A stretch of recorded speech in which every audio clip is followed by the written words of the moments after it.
So I find it really helps when you're entering a 12-step program to have the gift of desperation. Like when you know it all, it's kind of hard to take instruction from anyone. Now, most people, their lives tend to improve when they get into a 12-step program because they finally take instruction from somebody else instead of just doing their own thing. And I wasn't at rock bottom when I entered my 12-step programs, like the sex addiction program. I was on kind of a mild, gradual upswing. I just thought, oh, let me check this out. I might have a problem, and thought this might be good.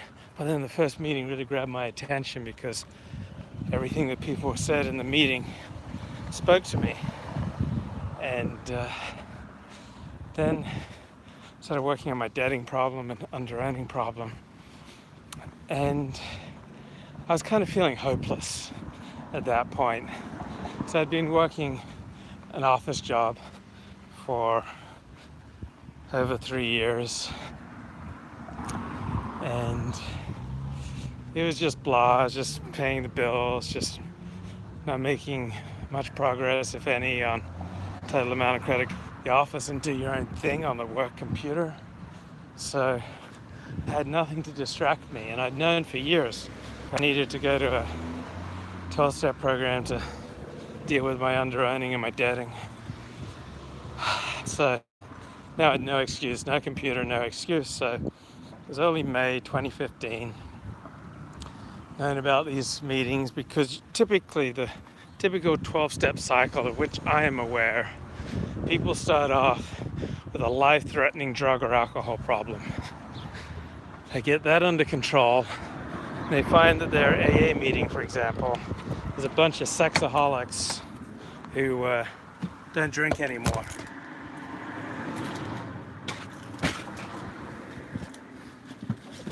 And then they get the sex stuff under control. And next thing they need to get under control of, they got the alcohol and the drugs and the sex, is money, finances. So that's the typical cycle that I see. People go from AA, something like SA, Sexaholics Anonymous, or SLA, Sex and Love Addicts Anonymous, or something like that, to Debtors Anonymous or Underearners Anonymous, or some program dealing with under-earning and debting, and just the poverty mindset. So I was feeling hopeless in my first meeting relating to money, but I'd known about this program for years, and in my sex program, a lot of people were going to it. Like in my sex program, everyone who was doing it seriously had at least one other addiction: alcohol or debting, under-earning, something like that. So it was familiar to me. 12 steps was familiar to me. So I went, found a meeting on, I think it was a Thursday night, and it was a visions meeting. So I went in and I felt comfortable and uncomfortable because it was in a Protestant church. So I grew up a Protestant. I grew up a Seventh-day Adventist. And now I was back in the Seventh-day Adventist church. And that was a little uncomfortable because I thought I'd gotten over that. Like I thought I'd moved beyond that. I thought, I'd just transformed from that, up from Protestantism. And here I am back at a Protestant church dealing with my debting. And I didn't think I was a debtor. Yeah, I had $50K in credit card debt, but that was because I wanted to become an Alexander Technique teacher. It was a calculated decision, and I just needed one quick score and it'd go away. That's how I thought I was going to get rid of my debt. Like I'd fall into another consulting gig where I'd get paid $100, $200, $250 an hour, and boom, I'd just get rid of that 50,000 credit card debt, or I'd sell a movie script, a TV show. That's how I thought I was going to pay off the debt, and didn't happen that way. So I didn't think I had a debting problem, but the facts on the ground were 50,000 credit card debt. So go to the meeting, feel comfortable. The little weird that it's in a Protestant church, and there are all these photos of these Protestant clergy on the wall, and they all look like Protestants that I grew up with. It was humbling and humiliating to be back in a Protestant church, because I thought I was beyond that. But I was ready to learn something. I was 2015. I was almost 50 years old. Okay, I was 48 years old, just about to turn 49, and had nothing saved for retirement. Had 50K in credit card debt. I was earning at my primary job about $18 an hour, teaching the occasional Alexander technique lesson, and just pretty discouraged about my financial prospects. I'd been back to Australia the year before because my family had paid for it. And when I was in Australia trying to explain to the people I grew up with, why my life wasn't working and their lives were working. They were married, they had kids, they had mortgages, they had saved for retirement, they had an honored place in their community, and I was trying to explain, well, I dropped my work ethic. I just need to find it again. I just misplaced it somewhere. So that's how I dealt with the painful fact that, I just, by all accounts, looked like a complete loser. Yeah, that was hard. And a lot of them were saying when I was back in Australia, well, look, you really think you made the right decision going back to America after your year in Australia upon graduating high school? And I couldn't empirically show them, yeah, great decision, look, go live in Los Angeles and hit the big time, because I didn't really have any big time to share. When I was back in Australia for those 2 weeks in late May, early June, 2.5 weeks of 2014, I did not spend one penny. I did not spend $1. I was really proud of that. I even took the bus to the airport and the bus back. So I spent $1.25 each way on the bus, and I didn't spend $1 in Australia. And I cleaned up. I got like $150 for my 48th birthday when I was in Australia. So, first 12-step meeting regarding money, and it pretty much starts off with everyone gets 30 seconds, 45 seconds to share their vision. So I shared I want to be an Alexander technique teacher, and everyone around the room was sharing their vision for 30, 45 seconds. And that inspired me because I could identify. There was one guy there who used to write for TV. There was one guy there who was growing a successful podcasting and radio show. He had a real radio show and a real podcast, and it was growing, it was successful. So I used to work in radio. I love radio. What other types of people were there? There were people there from my sex addiction meetings. There were white women there. There was this woman who liked to box in her spare time. But I could identify with people. And normally my crippling amount of credit card debt, that was like such a shameful thing. It wasn't something I really wanted to discuss.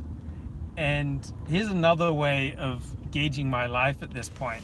I've been on YouTube since 2007, but from essentially 2012 to this point, midway through 2015, I hardly put any videos on YouTube. And why wasn't? I knew there was YouTube. I knew I had a gift of the gab. I knew I was suited for live streaming and doing things on YouTube, but I just didn't have I just felt I didn't feel strong enough to go on video. Like I would journal. I'd write a journal. I go, why aren't I making videos? And I just didn't feel strong enough. I couldn't face the camera. I was kind of so ashamed of my life and so crippled by my situation and by my debt that I was afraid of being visible. I just wanted to lead as small a life as possible, keep everything safe, and I didn't want to create any turbulence by making videos and upsetting people. And I wanted to be very judicious.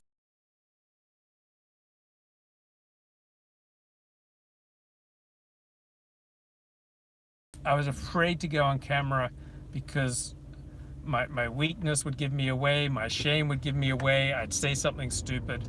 So I was living a small life, hiding my talents, not being visible, not really contributing to the national conversation, or the local conversation, or the Jewish conversation, or the Trumpian conversation.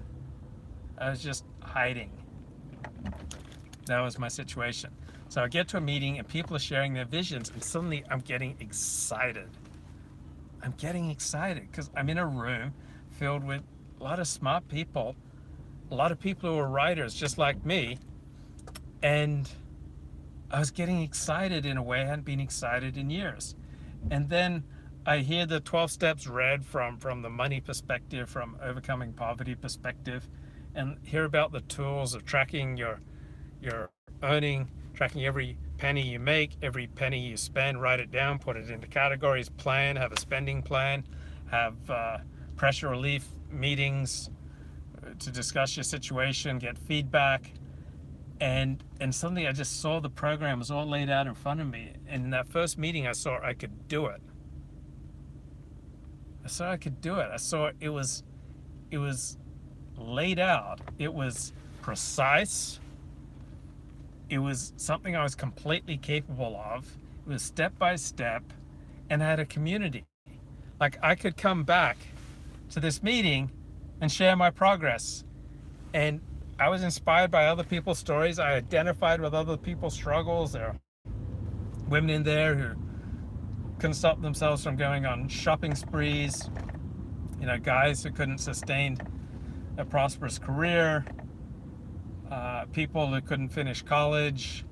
People who just bounced from low-paying job to low-paying job. And in most of their shares, I could identify it, and I just suddenly realized I was not alone, feeling like a complete loser at age 48. There were people there who are older than me who were struggling with this stuff. And that feeling that you are not alone, it was like a burden was lifted off of me. And I had a vision. I wanted to become an Alexander Technique teacher full-time, and prosperous Alexander Technique teacher. And I wanted a prosperous life, and I suddenly wanted to become visible again, and I knew I could do it.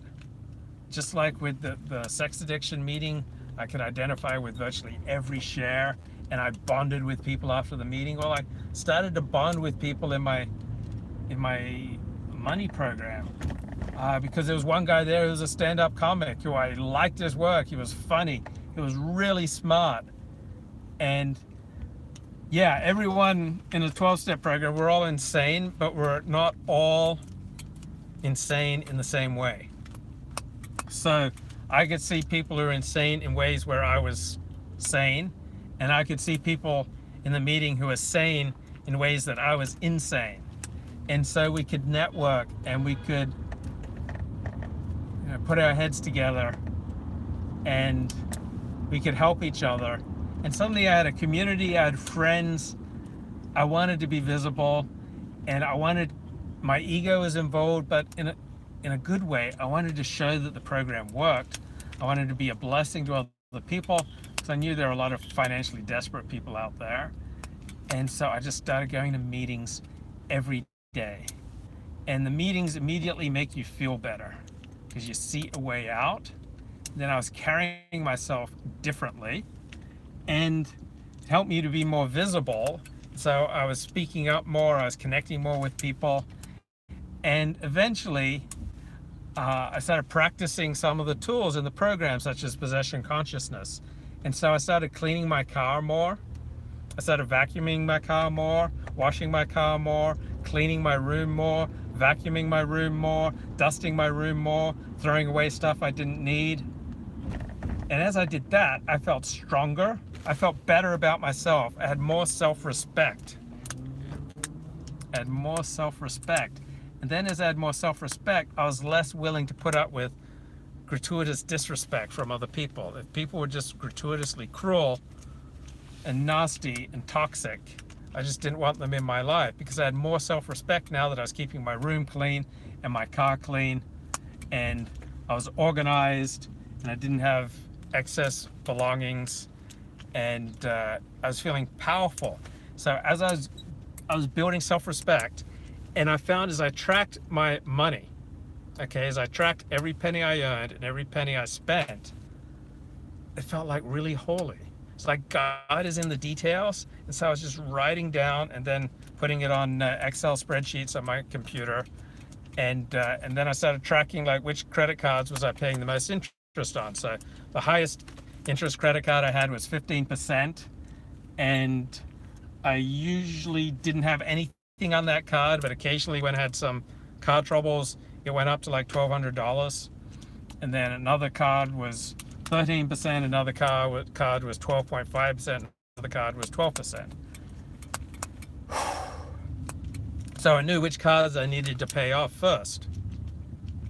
But I still didn't have any additional income. But at least I had clarity, and I had strength, and I had increased self-respect and self-regard and self-affection. I was less likely to tolerate toxic, destructive, horrible people. And I started standing up for myself more, speaking up for myself more. And so someone who was taking advantage of my kindness, I asked them to pay me $50 a month. And that person blew up at me initially, but then came around and said, yeah, that's only right. And I stopped saying, you can borrow my car to this person, because I wasn't in a position where I could just lend my car out. And then after 6 months or a year of that, I asked for $100 a month. And now this person's always been late paying me. 90% of the time does not pay me when they say they will. But still, they've paid overall 90% of the obligation. I don't hound them for money. I remind them if 2, 3, 4, 5 months go by and they haven't paid, then usually they'll pay me 90% of what they owe, and I let it go at that. So I had extra stream of income in my life, but I was learning to stand up for myself, which was an amazing feeling. And I was going out there on job interviews, and I wasn't getting them, but just by going out there on job interviews, I was becoming more visible. I'd have to talk to potential employers on the phone. I went to a job interview, and I met this famous writer who needed an assistant, and I thought I had that job. I thought within a week or 10 days of joining this 12-step program, I thought I had a great new job with this famous writer, and I was so excited about coming back to the group and talking about how the program had changed my life, but I never heard back. Didn't get the job. So I kept going to job interviews, didn't get the job, but I hated sending my resume out. Employers would notice you didn't really put much effort into your resume, right? And that was true. So I'm not doing everything perfectly or highly or super well, but at least I'm doing something. So I'm sending out my resume, even though my resume doesn't look that great. And when the people comment, I say, well, I haven't had to look for a job in 20 years.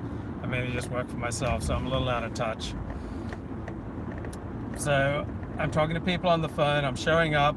Occasionally I'll have a job interview where, because of other obligations that day, I don't have the opportunity to put on a suit and tie, but when I go to the job interview, I tell them, yeah, normally I'd be wearing a suit and tie for this interview, but due to circumstances beyond my control. And people were encouraged that this is normally a guy who wears a suit and tie to a job interview. That I was meeting people, I was expanding, like my life was expanding instead of contracting, kind of getting over shame and hiding and being, and it was positive. It was a positive experience just going out in the world, going on job interviews. And I lined up references, appropriate references, and some of my references told me, oh, you don't want to work for this place or that place. So it was a good thing that I didn't get these jobs, because I ended up with a great job. It took about 7 months, but I wound up with a great job. And then I kept my old job, just shifted it to different hours, and got a bump in pay. And after a few months, I accepted a new job at substantially more money with more benefits.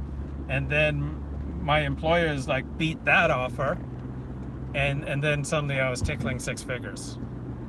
So I want to think back to so power and energy. That was huge for me.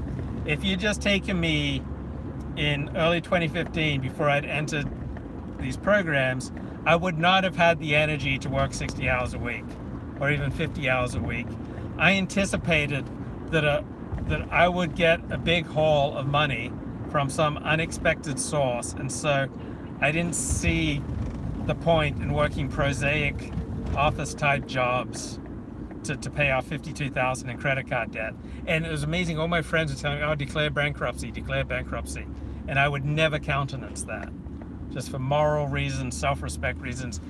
I never took bankruptcy seriously. But at various times, I thought I'd be so desperate that I'd move in with various people that I did not care for. But I knew that I could stay there, even though it was inconvenient and unpleasant. I was even thinking about returning home to Australia, living with my family.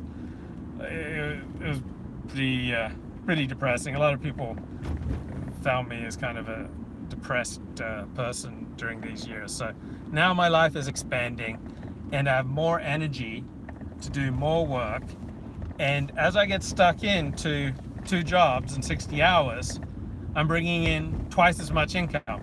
Because at the same time, this very lucrative and easy consulting gig for $1,000 a month, which had kept me going for the past few years, it just disappeared. I knew it was going to disappear any day, and it disappeared. So now I'm working about 50, 60 hours a week, and very quickly I'm able to pay off that 15% credit card in full. And with the additional income, I start buying more of the supplements that I need, taking care of my health, getting the physical therapy I need, getting more of the network spinal analysis that I need. Instead of just going once a week, I'm going twice a week. I'm buying better clothes. So I'm buying myself treats, better food, to reward myself for my hard work. And I totally let myself off the hook once I'm done with work. If I'm working 50, 60 hours a week, I have no other obligations. Of course, I still go to synagogue, but no other obligations. I can kick back, and in good conscience, I can watch a movie, I can watch a TV show, I can watch whatever I want if I'm working that hard. So first few weeks, first few months, it was very hard. I was absolutely exhausted. I was pushed to my physical limit, but I just kept all these 12-step lectures on my phone, listening to live meetings, listening to the recorded talks, dialing into the recorded line of meetings, giving me like strength to do this. And I was bending my debt. I was bending the curve. So I very quickly saw, as I started paying off the debt, that my minimum monthly payments were going down. First with just one credit card, and I paid off the 13% credit card in full. That was like $10,000, so that took a while. And then I paid off the 12.5% credit card in full. And so I'm not denying myself. I'm taking really good care of myself when I'm paying down these credit cards. I'm getting the good food I need. If I'm going to work long hours, I need to have lots of tasty treats along the way during my day. Healthy, nutritious, but tasty food, supplements, healthy drinks. I need to have things that I can keep looking forward to throughout the day to get me through these long hours. And I'm buying myself better clothes, which makes me feel better. and I have more confidence in the way I walk because I'm holding down two jobs, each of which would be a regular full-time job for a normal person. So I'm really eating up, you know, eating up the work. So what kind of treats? So protein bars, healthy protein bars, protein drinks, healthy delicious salads. I was getting all my food from Amazon fresh, just delivered to me, so I didn't have to waste time going out and shopping. And so I would stock up the refrigerators of the places I worked with lots of healthy food, so that I could dip in whenever. I don't do well when I'm hungry, so I always had something with lots of protein. As a vegetarian, I need to put a little bit of effort into finding healthy food with lots of protein. So that was always there. Whenever I'd get hungry, what type of protein's in the drink? It varied. So I know some types of protein are better than others, and I don't remember what they are right now, but I did consult with a naturopathic doctor who's a friend of mine. I went to Dragon Herbs, getting lots of healthy herbal supplements, like ant power, things that would give me like strength, like deer antler extract, kind of gave me strength. Yeah, I've been a lifelong vegetarian. I have never eaten meat or fish in my whole life. Never ever.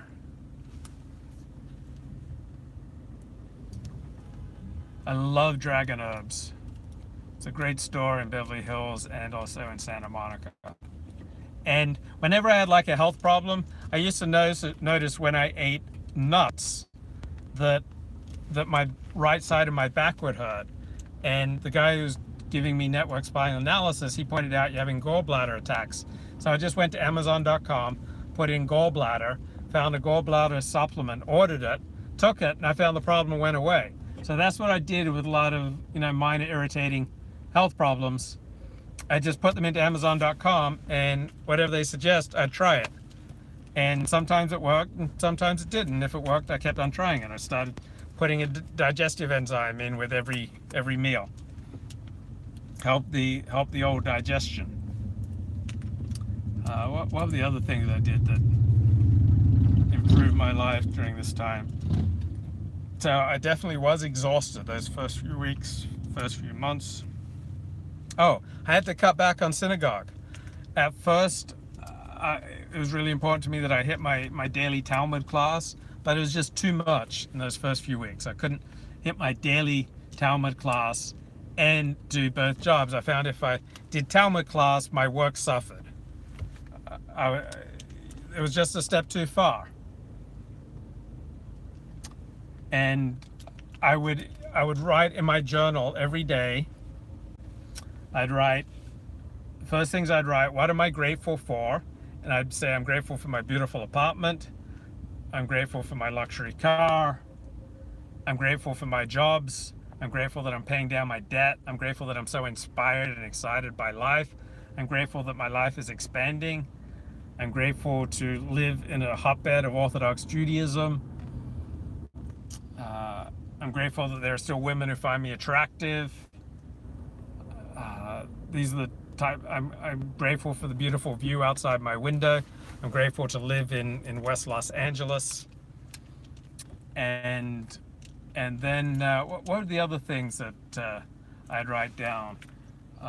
Then I'd write down things that were bugging me. But I'd start with the gratitudes, because I find writing about things I was grateful for always put me in a good frame of mind. Oh, I started writing down things I'd done well, because I typically just beating myself up, beating myself to a pulp mentally. So I find that, even with the most screwed up days, there were things I'd done right. And so I just started listing them off. Okay, done right. Got up at 5:30 a.m., went to synagogue, went to work, got into work by 7 a.m., beat the traffic, got into work early, listened to my 12-step meeting, made some outreach calls in my program, did some muscle release exercises. I moved to a standing desk instead of, I was having back problems from sitting too much, so eventually just complete standing. in one job, and completely did away with sitting. It took a little while. I found a physical therapist who specialized in strain, counter strain therapy, helped me to understand certain patterns that were tilting my pelvis to the right. And then when your pelvis tilts right, because you're a driver, if you drive, with your right foot all the time or with an automatic, your pelvis is going to start tilting right. And if you're say typing up dictation, you got your right foot on dictation machine, your pelvis is going to start tilting right. And then your back reacts, because your back is going to, your central nervous system is always going to keep your eyes level. So if your pelvis tilts to the right, your back is going to wrench to keep your eyes level. And then every year or so, my back would go out and I'd be down for a couple of days, 2-3 days. So now I understood why I had this yearly cycle, even though as an Alexander Technique teacher, it's pretty embarrassing as an Alexander Technique teacher to have your back go out. And I couldn't let go with my own Alexandering, the increasing rightward tilt of my pelvis. It was like tilting forward, throwing my back out of whack. But I found a physical therapist who dealt with this through positional release. I learned his exercises, greatly enhanced my life. Started dating a girl, but she wasn't prompt. She wasn't on time, so I just dropped her. Dated another girl, but she wouldn't take direction. Everything had to be her way. Just dropped her. Just not going to deal with disrespect or bossy women. And the debt starts coming down. I'm feeling good. Feeling happy. I'm eating delicious food. So what were the other important? And I'm having all these improvements without getting a sponsor. I only got a sponsor approximately March of last year. So yeah, I've been on modafinil since approximately May of 2013. So modafinil definitely helped in that it increased my cognitive capacity. Without modafinil, by 5 p.m. after an office job, I was finished. With modafinil, after 5 p.m. I could write, I could read difficult material, I could just do much more cognitively. And it also gives you a mild feeling of euphoria. So I was letting the 12-step, because I was working so much, I had to abandon going to in-person meetings. I remember there's this one Friday morning meeting that I was going to, and I signed up for 2 service positions, and then suddenly I got a new job and I couldn't go at all. I'd actually never been back to this meeting. Signed up for 2 service positions and then never showed again. So prior to getting the new job, I was going to a meeting every day, in-person meeting every day. Once I got the new job, kept the old job, working 50, 60 hours a week, I go to a meeting maybe once a week.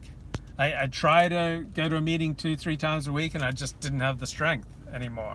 So I had to know my weaknesses. One of the symptoms of underearning, one of the symptoms of the poverty mindset is a tendency to exhaustion, which has been a lifelong pattern for me. I overexert, become exhausted, stop work entirely. Yeah. What's that fermented drink that's very popular? I drank some of that. I found that gave me energy. I also found kefir, like blueberry kefir.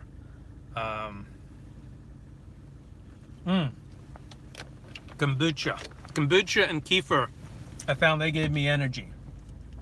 I just put energy into Amazon and just tried all the supplements they recommended for energy. And then if I didn't notice much of an effect, I discontinued them. I go to Dragon Herbs and say I needed to feel strong. I needed more strength. So I tried the supplements that they recommended for strength. So I let the morning meetings in my main money program sponsor me, because I'd find something in virtually every meeting that I could implement that day, or just kind of change my mindset. See, before 12-step, dealing with my poverty mindset, I didn't really have much interest in being of service to anyone, except in ways that were self-aggrandizing for me. Like if I could get a lot of attention, particularly romantic attention, romantic opportunities, then I was all enthused and I'd devote myself completely to my work. But yeah, I did try various things with testosterone supplements, but I didn't like them because I'd gained weight with the testosterone. It changed the shape of my face. And then I just had this raging hard on much of the day, and I had an increased tendency to be angry. So even though testosterone can give increased energy, I didn't like the side effects, so I didn't do much with that. And now I'm going to be really nice and allow this driver to cut in front of me.